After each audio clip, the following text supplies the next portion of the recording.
Once upon a time, let's say, around 624 years ago, there was a boy, let's call him Clive. Clive.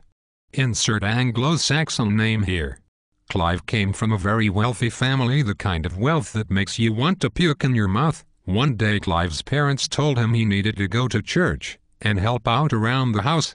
Clive, being the hot-headed, angsty sort, did not like this bullshit and decided he would run away from home. This will show them, Clive thought. My Spanish friend told me that just across the lake, that there is a wonderful land, full of gold and hope, and simply horrid people that don't know how great they have it. I think I shall steal a raft and see what the other side of the lake has to offer my ass. So, in the dead of night, Clive and a few of his mates set across the lake. They got to the other side only to discover a bunch of peace-loving, self-sustaining, yet, God forbid, brownish heathens that were living peacefully with the earth. Clive and his mates thought, oh my, this won't do.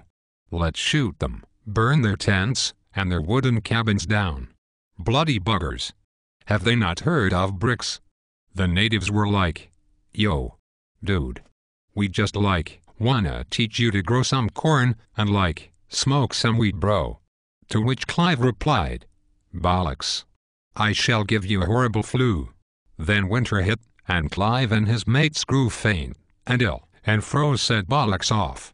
Then, one of the smart ones said, yo, why don't we take some of these killer plants that these brown dudes have been smoking with us, and grow a shit ton of it, and try to sell it to Clive's parents? Wouldn't that be fucking badass? Guys, then they will give us some fucking money, and we can build some houses, and not die and stuff. Clive said, not a bad idea, but how the fuck are we gonna grow that much shit on our own, without help? To which some dick replied, I know. Let's go kidnap a bunch of black people from Africa, and force them to grow and harvest that shit for us. That way we can sit on our ever-fattening asses and get butt-humping rich. What are those guys doing anyways aside playing some kick-ass drums? If we beat them hard enough, they might come up with some good shit. Like the blues. Clive agreed to this plan, and his parents went monkey shit for the magic planned. Clive had his family by the balls, yet started to ask them for help with rent, and they were like, oh right.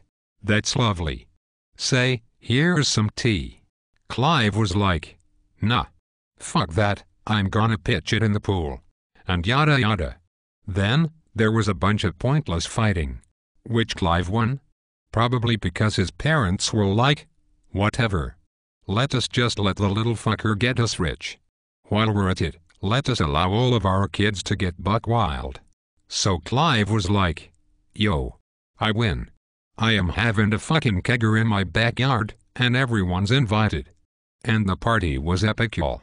Everybody was there. And I mean everyone. You name 'em, they were there. Irish. Italians. Scandinavians. Germans. I mean all of the Europeans. It was so cool. And the best part. The Africans, and other non-white/Christians were there too. Providing entertainment, stitching Nikes, and serving drinks. On the cheap. This party has lasted for many years. Then, one day, Clive's distant ancestors were sitting in their backyard, on a pile of money, watching a horrible thing called television, and getting into pointless topics of discussion on this new evil thing called the Facebook, when a group of the cool-ass, chilled-out natives, who may or may not have been felons, climbed over Clive's backyard fence, and said, yo man, I will cut you grass, and do your laundry. Cheap homes. To which Clive replied, get that fuck out of here, you freeloading piece of shit. I gave you a shed to live in, now you want more? And that's the story of America. Fuck yeah bitches.